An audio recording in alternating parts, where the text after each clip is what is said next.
नमस्कार, आप देख रहे हैं आवाज इंडिया, देश की भरोसेमंद आवाज। मैं हूं पिंकी। आइए नजर डालते हैं देश और दुनिया की 20 बड़ी खबरों पर। रूसी राष्ट्रपति व्लादिमीर पुतिन 4 से 5 दिसंबर को भारत दौरे पर आएंगे, जहां उनकी प्रधानमंत्री नरेंद्र मोदी से मुलाकात होगी। यह रूस यूक्रेन युद्ध के बाद उनका पहला दौरा होगा। दोनों देशों के बीच व्यापार, परमाणु ऊर्जा सहयोग और रक्षा संबंधों को मजबूत करने पर चर्चा होगी। सुप्रीम कोर्ट ने मानवीय आधार पर बांग्लादेश की एक गर्भवती महिला और उसकी 8 वर्षीय बेटी को भारत में प्रवेश की अनुमति दी। कोर्ट ने पश्चिम बंगाल सरकार को महिला और उसकी बच्ची की देखभाल सुनिश्चित करने का निर्देश दिया।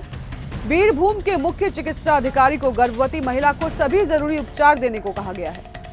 मुख्यमंत्री योगी आदित्यनाथ ने कहा है कि भारतीय परंपरा में दिव्यांगता को कमजोरी नहीं माना जाता।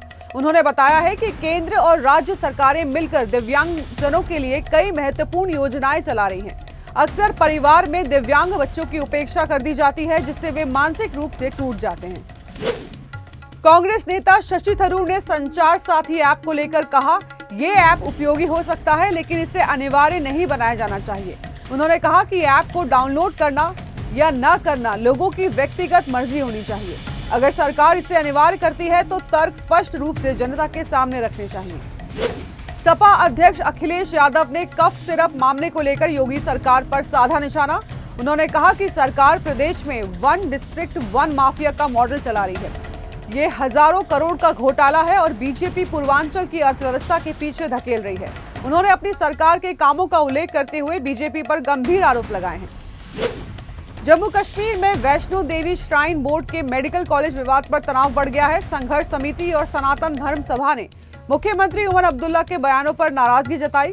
आरोप है कि उमर अब्दुल्ला इस मुद्दे को धार्मिक रंग दे रहे हैं और हिंदू भावनाओं का सम्मान नहीं कर रहे हैं। भाजपा ने भी उनके बयान की आलोचना करते हुए उन्हें गैर जिम्मेदार बताया। पंजाब में किसानों ने पंजाब सरकार के खिलाफ जोरदार आंदोलन का ऐलान कर दिया है। किसान मजदूर मोर्चा 5 दिसंबर को दोपहर 1 से 3 बजे राज्य के 19 जिलों के 26 स्थानों पर रेल रोको प्रदर्शन करेगा। यह विरोध बिजली संशोधन बिल 2025, प्रीपेड मीटर हटाने और सरकारी संपत्तियों की बिक्री के खिलाफ है। दिल्ली एमसीडी के ग्रेटर कैलाश वार्ड उपचुनाव में बीजेपी ने बड़ी जीत हासिल की है। तीनों प्रमुख दल बीजेपी, आप और कांग्रेस ने अपने उम्मीदवार उतारे थे, लेकिन मुकाबला पूरी तरह बीजेपी के पक्ष में जाता दिखा। इस जीत को लेकर स्थानीय स्तर पर पार्टी समर्थकों में उत्साह देखा गया है। चंडीगढ़ नगर निगम चीफ इंजीनियर के खाली पद को भरने की तैयारियां में जुटा है। संजय अरोड़ा को हटाने के बाद सीबी ओझा अतिरिक्त प्रभार संभाल रहे हैं, लेकिन उनकी व्यस्तता से पार्षद नाराज हैं।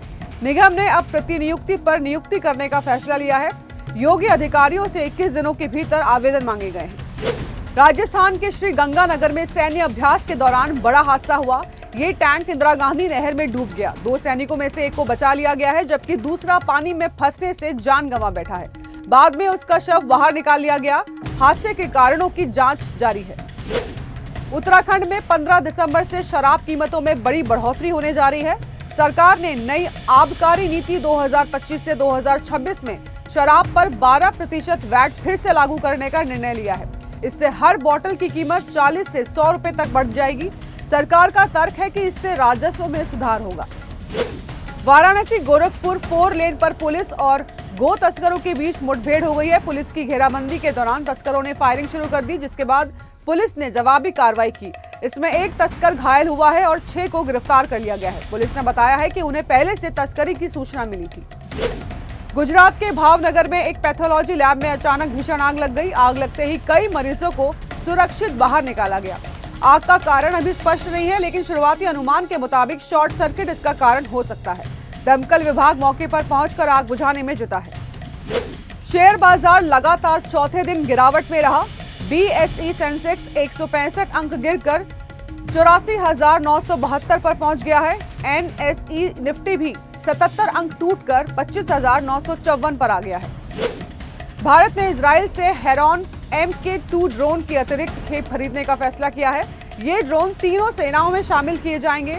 मैक इन इंडिया कार्यक्रम के तहत भारत ने एयर टू एयर रिफ्यूलिंग विमानों की खरीद के लिए भी निविदा जारी की है। इसमें इजराइल की कंपनी IAI प्रमुख दावेदार है।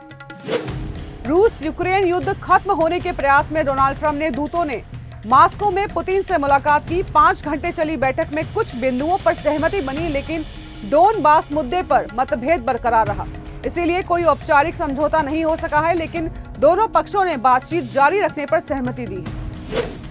ऑस्ट्रेलिया 10 दिसंबर से 16 साल से कम उम्र के बच्चों के सोशल मीडिया अकाउंट पर रोक लगाने जा रहा है। यूट्यूब ने इस निर्णय की आलोचना करते हुए कहा है कि ये जल्दबाजी में बनाया गया कानून है। कंपनी का कहना है कि इससे बच्चों की ऑनलाइन सुरक्षा बेहतर नहीं होगी। यूट्यूब ने इसे उल्टा बच्चों के लिए जोखिमपूर्ण बताया। WHO ने मोटापे के दीर्घकालिक इलाज के लिए GLP-1 थेरेपी की सिफारिश की है। दुनिया में 1 अरब से अधिक लोग मोटापे से जूझ रहे हैं। दिशा निर्देशों में दवा के साथ संतुलित आहार और नियमित व्यायाम को जरूरी बताया गया है। WHO ने कहा है कि मोटापा आजीवन स्थिति है और दीर्घकालिक देखभाल जरूरी है। आमिर खान ने अपनी नई फिल्म हैप्पी पटेल की घोषणा कर दी है। फिल्म आमिर खान प्रोडक्शन के बैनर तले बनाई गई है। वीर दास और मोना सिंह इसमें प्रमुख भूमिका निभा रहे हैं, जबकि निर्देशक भी वीर दास ही हैं। ये फिल्म एक स्पाई थ्रिलर बताई जा रही है। सैयद मुश्ताक अली ट्रॉफी में मुंबई ने असम पर एक तरफा मुकाबले में दबदबा बना लिया है। कप्तान शार्दुल ठाकुर ने 7 गेंदों में 4 विकेट लेकर मैच का पासा पलट दिया। असम की टीम शुरुआती ओवरों में ही बिखर गई और बड़े लक्ष्य का पीछा नहीं कर सकी। IPL 2026 से पहले शार्दुल का ये प्रदर्शन मुंबई इंडियंस के लिए सकारात्मक संकेत है। तो देश और दुनिया की बड़ी खबरों में फिलहाल के लिए इतना ही। जुड़े रहिए आवाज इंडिया के साथ, जल्द होगी मुलाकात। तब तक के लिए नमस्कार।